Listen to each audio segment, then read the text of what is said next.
What is up, everyone? Welcome to another edition of Live Locks presented by Scores and Odds. If you haven't checked it out already, just making bad life choices, going over to scoresandodds.com where you got picks from me, Meansy, Daniel, all the greats. Plus, you get access to this nice little prop shopping tool and futures tool where you can see exactly what we have projected for each individual prop and future, plus where the best odds are at. And most importantly, you get access to Grant's Action Lounge. What is Grant's Action Lounge? Well, it's my Discord where I'm throwing in all my picks each and every day. Just go to scoresandodds.com/Discord, threw into the chat there. Not much on my plate today. Not many bets. Not much to do. We're going to look into some MLB futures. I'm currently in Vegas right now, which you would think would be great for sports betting, but it's actually one of the worst, if not the worst, legalized betting state in the U.S. to gamble on sports. There's not many options. It's tough to get money in. It's a real pain, but we're going to go through my bets and then, which there's only two of them, and then we're going to go through some futures, maybe look at some NBA futures. Yeah, let's get right into it. First off, we have Patrick Mahomes over 2.5 passing touchdowns. You can get this at plus 140 over at Betfred. If you don't have Betfred in your state, then I think the best line is MGM has plus 140. All right. Don't bother looking at MGM because they do not only do anything, but I can actually bet at MGM here. So I might wander over to the MGM Grand or Bellagio or wherever I feel like.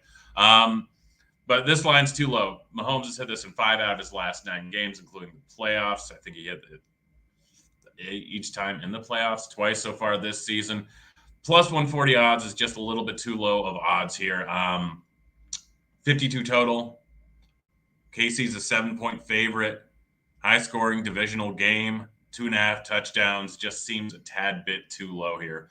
Plus 140 odds is just great. I have this close to a 45% chance of hitting, which offers some pretty solid ROI. I'm rolling with it. Next up, Derek Carr over 274.5 passing yards. You can get this at minus 105 over at DK. Too low of a number. Again, going up against the Chiefs, 7-point underdog. They're probably going to be throwing the ball a lot. Hunter Renfrow is coming back into the offense. People don't realize how big of an upgrade that is, having him in the offense. I know Matt Collins was fine. He was serviceable for a little bit, but Renfrow back in the offense, I think, is going to be a huge boost with Derek Carr. He struggled the first few weeks. He's had a few tough matchups, and his easier matchups he's gotten over in both those two. So matchup versus KC, this should be a spot where they're throwing the ball a lot. I know that KC is generally worse run defense, but still don't care. This is just a bad line. Let's go look at some futures here. First series we have this. I'm just looking at DK. You can shop around on props or on this. I can't make the bets right now. Again, I'm in Vegas. They won't let me do anything, but we're going to go through it. Braves versus Phillies. I'm going to stay away from this one. I don't think either side offers that much value. I have the line, like if you had to pick one, the Braves side is less negative ROI. Braves are the better team by a decent margin. Hitting, they're obviously better. Pitching, they're definitely better. Strider, Morton, Fried, all very good pitchers. They have one of the better rotations in the league. They're fully rested. Phillies just coming off the series where they had to pitch Wheeler and Nola. So I don't think either of them will be ready in the first game. Nola might pitch the second game or should pitch the second game. But you're only getting one start out of each of those guys, where these guys will be rolling out all their best pitchers for pretty much every single game. So it really favors the Braves a lot more than the Phillies. Houston versus Seattle. I actually kind of like the Seattle side. I could be a homer here. This could just be me. But hitting, we get a slight edge to the Astros, maybe a bit of an edge. Pitching, I actually think that it might be a slight edge to the Mariners. They got Castillo. They have Kirby. They have Gilbert. They have Ray. Like Castillo, Ray, Gilbert is just as good, if not better, of a rotation than the Astros. And now the bullpen. Kirby looked fantastic pitching in relief. They have Muñoz, who is absolutely filthy. They, I think, have the better bullpen. So this is just a better spot overall for the Mariners, who should be mostly rested. They'll probably end up pitching Gilbert the first game, but then they'll get Castillo, they'll get Ray. So I think this is a solid overall spot. Plus 185, good line for the Mariners. Yankees at Cleveland, or versus Cleveland rather. Slight edge here to Cleveland. just because of the plus 178 odds. That's kind of it. Really nothing special here. Padres going up against Dodgers. I'd take the Dodgers side of this.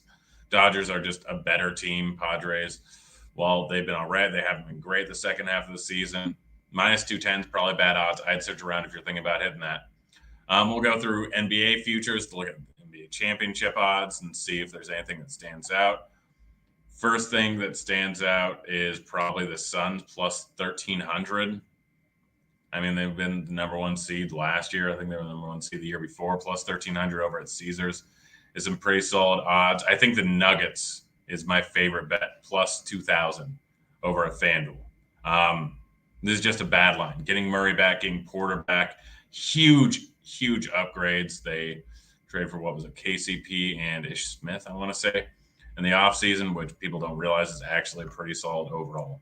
Take to them, they'll fit out well in this offense. Ish coming in off the bench after Murray, KCP, solid 3-and-D guy, which is all they really need out of there too. I think that's a solid line. Maybe Cavs at 30 plus 3,300.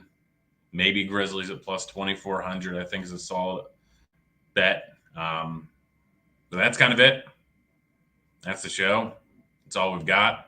Not really loving anything else here. Bulls, Trailblazers, Knicks, Raptors, no. Pelicans, maybe at plus 5,000, maybe. Timberwolves, I don't think Gobert is going to really help that much, but 3,500 is a decent bet. If you have some free bets, again, my favorite is easily the Nuggets. That's it. That's the show. No show tomorrow, no show the next day. We don't have football. We only have a few playoff baseball games, so just not going to be enough to bet on. But again, go to scoresandodds.com, get signed up. Go to scoresandodds.com/Discord. Go get in my Discord. I'm dropping in bets all day, every day. Been crushing it so far. Up 40K on this show, I want to say. Let's see. 40K, yep. Record summary. Baseball, we got crushed early on, but then ended up crushing. Football, we're already up 4K. NHL, we're already up 5K. NBA, we're up 15K on half a season last year. So it's been solid for player props. It's been solid for money lines. It's been solid for boots. It's been solid for everything. Up about 20K since the beginning of last month. 19K, 18K, whatever it is. Yeah, go get signed up. We're out of here. Later, kids.